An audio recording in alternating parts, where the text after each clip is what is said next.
Jai Shri Ganesh, Om Sai Ram. The Atharva Shirsha is an ancient Vedic prayer of Lord Ganesha. Being a part of Vedas, it has certain rules of recitation. There are 4 types of pronunciations that we find in Vedas. Let's take an example of a sentence, Ava Paschattat. The first one is Udatta.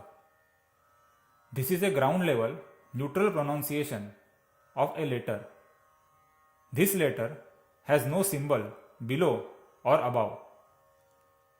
In this example, the letter A is Udatta.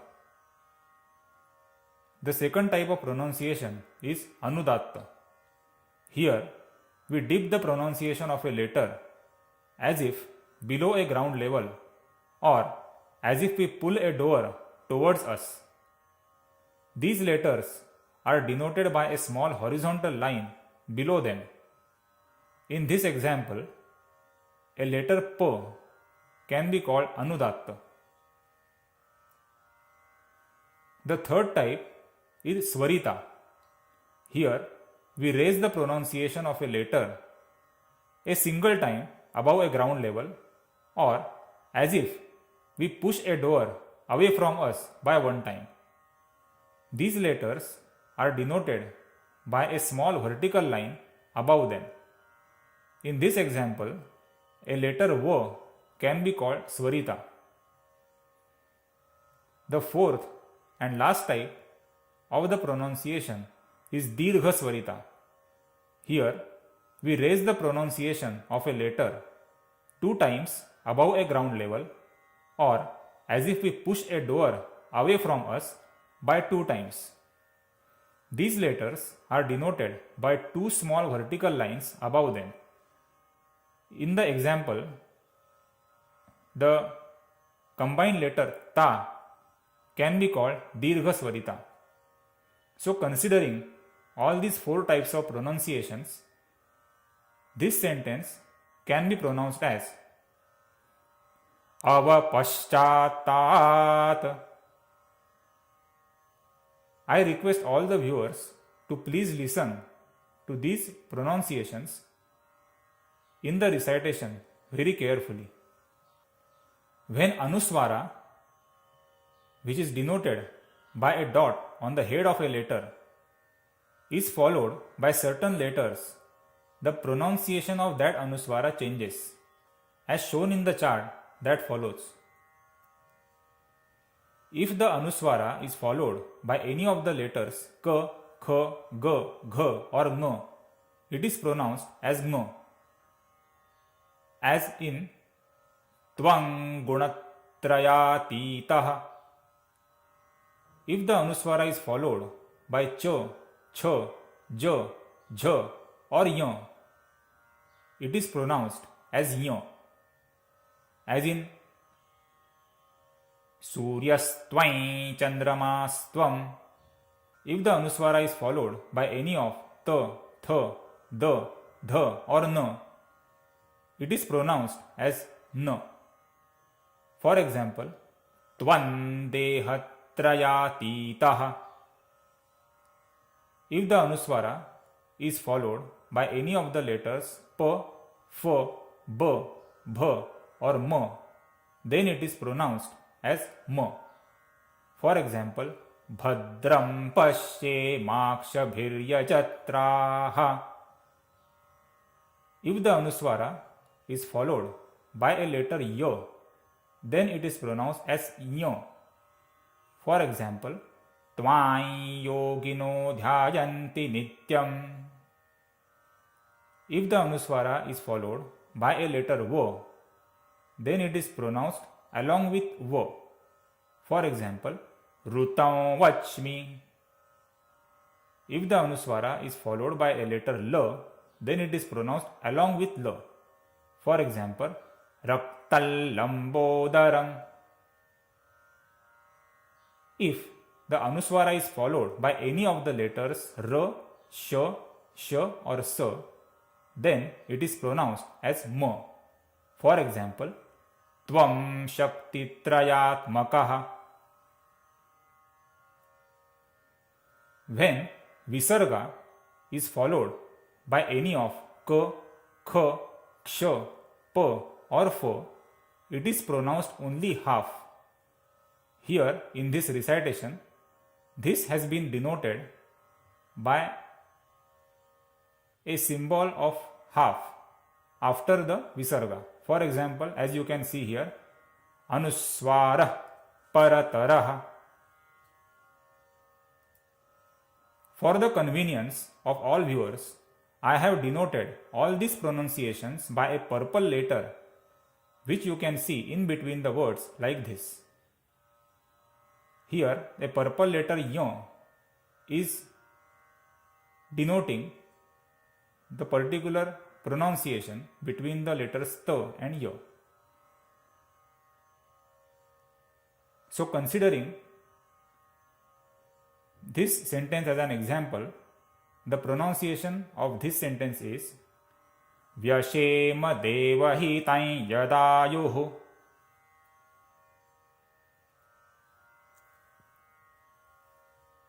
It is said that to err is human. So, it is not possible to pronounce 100% perfectly for any human being. However, by knowing all these rules of pronunciations, we can try to recite it as correctly as possible. The concept of Atharva Shirsha is that when the reciter starts reciting it, Lord Ganesha materializes in front of the reader in the mantra form, which is called Manu. This mantra form blesses the reciter with positive energy. Hence, if we want that form to be materialized perfectly, we need to pronounce scientifically and as correctly as possible. Shri Ganeshaya Namaha. Om Bhadram Karnebhi Shrunuyama Devaha Bhadram Paschemakshabhiryajatraha Sthirairangai Stushtuvagansastanubhihi Vyashema Devahitain Yadayuhu. Om Swasti na Indro Vruddhashravah Swasti na Pusha Vishwavedaha Swasti na Starksho Arishtanemihi Swasti no Bruhaspatir Dadhatu. Om Shanti Shanti Shantihi.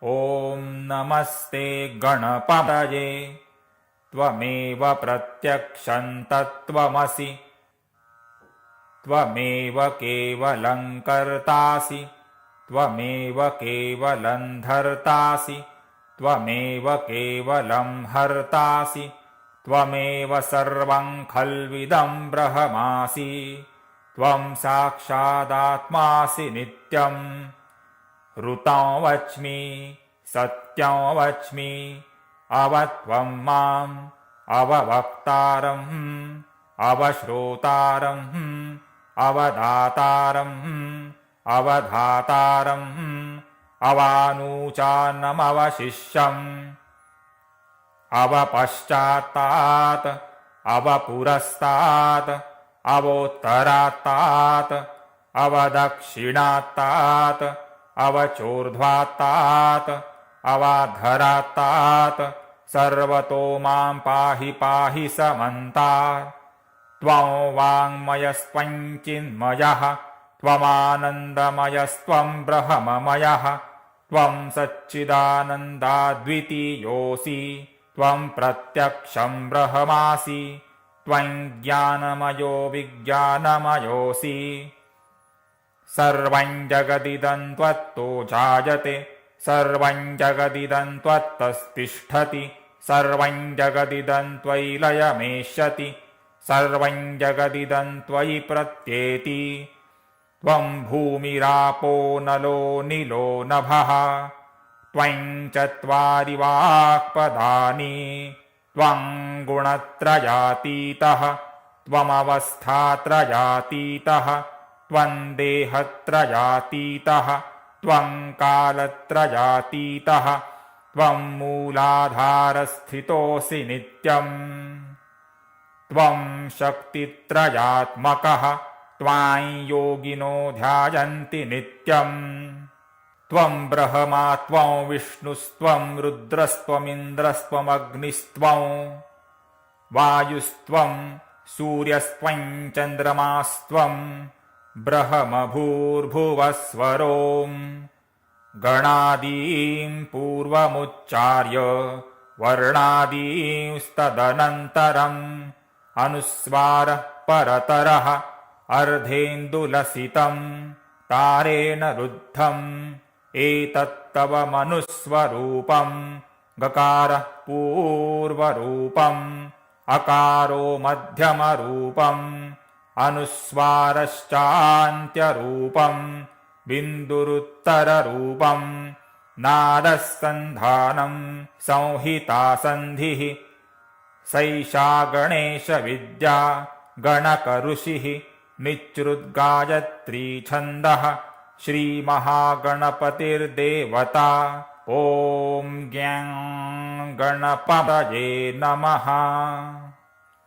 एकदन्ताय विद्महे वक्रतुण्डाय धीमहि तन्नो दन्तिः प्रचोदयात् एकदन्तं चतुर्हस्तं पाशमङ्कुशधारिणं रदं च वरदं हस्तैर्बिभ्राणं मूषकध्वजं रक्तं लम्बोदरं शूर्पकर्णकं रक्तवाससं रक्तगन्धानुलिप्ताङ्गं रक्तपुष्पैः सुपूजितम् भक्तानुकम्पिनं देवं जगत्कारणमच्युतम् आविर्भूतं च सृष्ट्यादौ प्रकृतेः पुरुषात् परम् एवं ध्यायति यो नित्यं स योगी योगिनां वरः।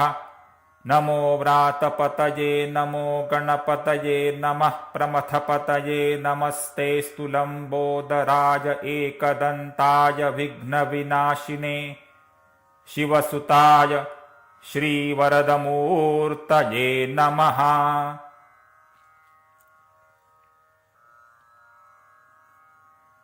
एतदथर्वशीर्षं योधीते सब्रह्मभूयाय कल्पते स सर्वविघ्नैर्न बाध्यते स सर्वतः सुखमेधते स पञ्चमहापापात् प्रमुच्यते सायमधीयानो दिवसकृतं पापं नाशयति प्रातरधीयानो रात्रिकृतं पापं नाशयति सायं प्रातः प्रयुञ्जानः पापोपापो भवति धर्मार्थकाममोक्षं च विन्दति इदमथर्वशीर्षमशिष्याय न देयं यो यदि मोहाद् दास्यति स पापीयान् भवति सहस्रावर्तनाद्यं यं काममधीते तन्तमनेन साधये अनेन